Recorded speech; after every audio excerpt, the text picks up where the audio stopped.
Everyone, welcome to my channel Knowledge Crush. This is Mustaza Weather. Today we will discuss about the Arctic region and Arctic Council. हम बात करने वाले हैं Arctic region की, जो कि ये आपको दिख रहा होगा। ये आर्टिक रीजन जो है नॉर्थ पोल में आता है और इसकी ये surrounding countries USA, Russia, Finland, Sweden, Norway, Iceland, Canada. और ये बहुत ही सिग्निफिकेंट रीजन है और आज हम इसकी सिग्निफिकेंस की बात करेंगे कि भाई कितना सिग्निफिकेंट है और क्या इंपॉर्टेंस है इस रीजन की और क्या क्या प्रॉब्लम्स आ रही हैं क्लाइमेट चेंज की वजह से इस रीजन में, और जिसकी वजह से पूरे अर्थ पे जो इम्पैक्ट पड़ रहा है उसके बारे में हम डिस्कस करेंगे। So let's start our topic Arctic region. So Arctic region की बात करें तो इसका इकोनॉमिक सिग्निफिकेंस भी है।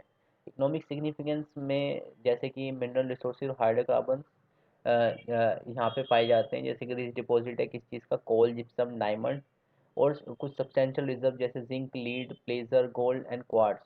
और जो ग्रीनलैंड जो है, ग्रीनलैंड अकेला ही मतलब 1/4 पार्ट जो 1/4 अर्थ का जो रेयर अर्थ रिजर्व है वो यहीं पे पाया जाता है, ग्रीनलैंड में। सो इस कि भाई इसका इकोनॉमिकली सिग्निफिकेंस इसलिए भी है कि भाई इसमें जो जितने भी मिनरल रिसोर्सेज हैं वो अभी भी मतलब अनडिस्कवर्ड है। अभी हमने बहुत से तो ऐसे रिसोर्स जो हमने डिस्कवर यहाँ पे हम यहाँ पे कर ही नहीं पाए ना, कर कर पा रहे हैं। तो इसलिए भी सिग्निफिकेंस है यहाँ पे मिनरल रिसोर्सेज की वजह से। और आगे आर्टिक रीजन एक ऐसा रीजन है जो अकेला इंडिया की नीड को फुलफिल कर सकता है, इतनी इसमें पोटेंशियल है। सो और अगर जोग्राफिकल सिग्निफिकेंस की बात करें तो ओशन करेंट्स को बहुत हेल्प करता है सर्कुलेट करने में वर्ल्ड में। और ये आर्टिक रीजन इसलिए भी सिग्निफिकेंस है जोग्राफिकली। और अगर जियो पॉलिटिकली देखें तो बहुत सी कंट्री जैसे चाइना, रशिया, ये सारी अपनी डोमिनेशन यहाँ पे बनाना चाहती हैं। जैसे रशिया का तो बेस भी यहाँ पे नेवी बेस यहाँ पे है। और बाकी चाइना भी बेल्ट रोड इनिशिएटिव के द्वारा इसके थ्रू ये यहाँ पे अपना डोमिनेशन थोड़ा सा दिखा रही है। जैसे 2018 में आई थिंक इन्होंने फॉर्मली एक वाइट पेपर को डिक्लेयर किया था जिसके द्वारा ये यहाँ पे इनिशिएट ले रही हैं। और इन्वायरमेंट सिग्निफिकेंस देखें तो इंडिया के पर्सपेक्टिव में बात करेंगे कि आर्टिक और हिमालयन लिंक देखा जाए तो जैसे कि हिमालय में जो ग्लेशियर मेल्ट हो रहा है और आर्टिक में भी जो ग्लेशियर मेल्टिंग है, ये आर्टिक की ग्लेशियर मेल्टिंग हाँ हमारे यहाँ पे हिमालयन की मेल्टिंग में हेल्पफुल रहेगा बताने के लिए क्यों मेल्ट हो रहा है। तो यहाँ के साइंटिस्ट जो इंडिया के साइंटिस्ट हैं वहाँ पे जाके आर्टिक ओशन में जाके इन चीज़ों में रिसर्च करके भी पता करते हैं, पता कर भी रहे हैं। 2007 में भी ऐसा हुआ था। तो इन चीज़ों में पता करने की कोशिश करी जा रही है, तो इसलिए भी हेल्पफुल है आर्टिक रीजन हमारे हम में लेके भी। और वैसे भी आर्टिक रीजन इन्वायरमेंटल इसकी सिग्निफिकेंस है फ्लोरा फोना को लेके। तो बट कुछ चैलेंजेस की बात करें, जैसे आर्टिक रीजन के चैलेंजेस जो आज के टाइम पे हो रहे हैं, जैसे आर्टिक एम्प्लीफिकेशन।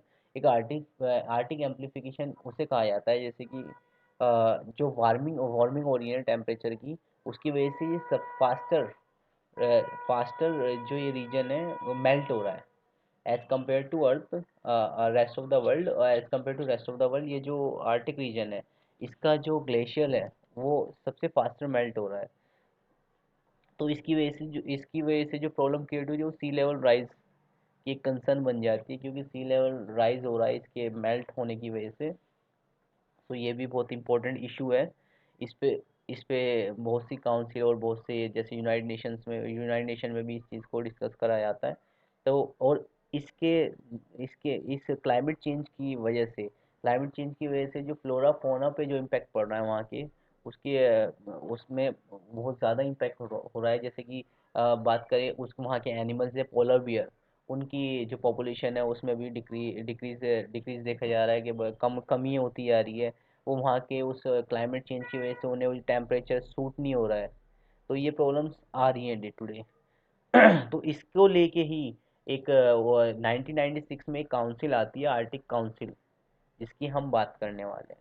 तो आर्टिक काउंसिल के जो है 1996 में इसका इस्टेब्लिशमेंट होता है। बट इससे पहले कोई भी ऐसी कोई काउंसिल या ग्रुप नहीं था जो इस रीजन को उस पे डिस्कस करें या फिर इस रीजन के बारे में बात करें। सो let's start the Arctic council.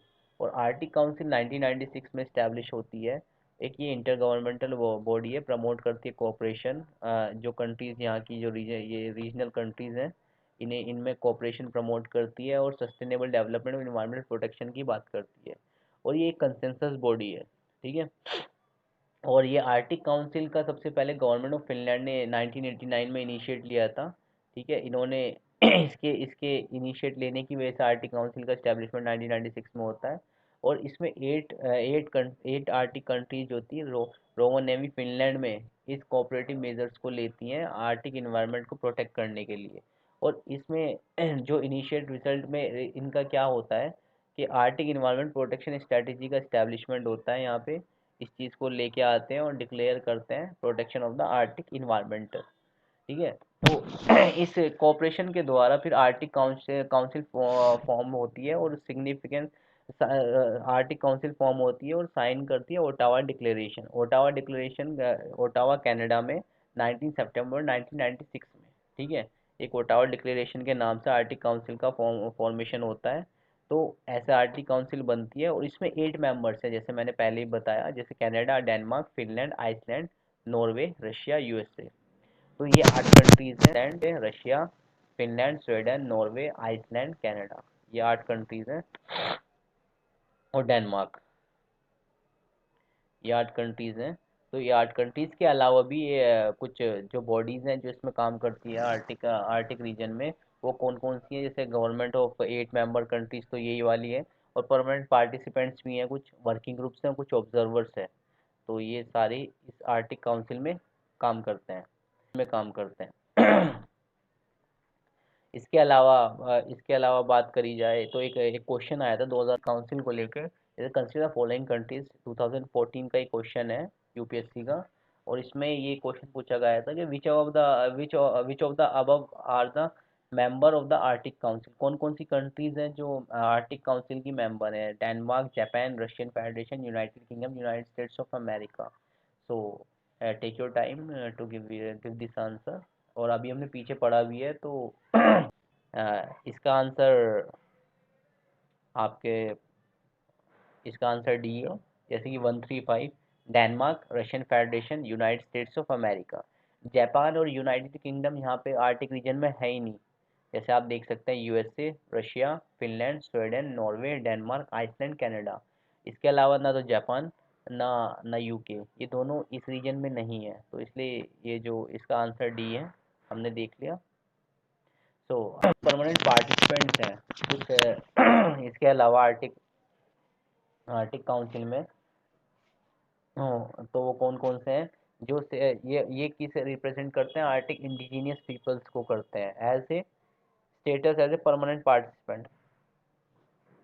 एलियूट International Association, Arctic Athabaskan Council, Gwich'in Council International, in Inuit Circumpolar Council, Russian Association of Indigenous People of the North, the Sami Council. ये छः ये 6 परमानेंट पार्टिसिपेंट्स हैं जो इंडिजीनियस आर्टिक पीपल को represent करते हैं।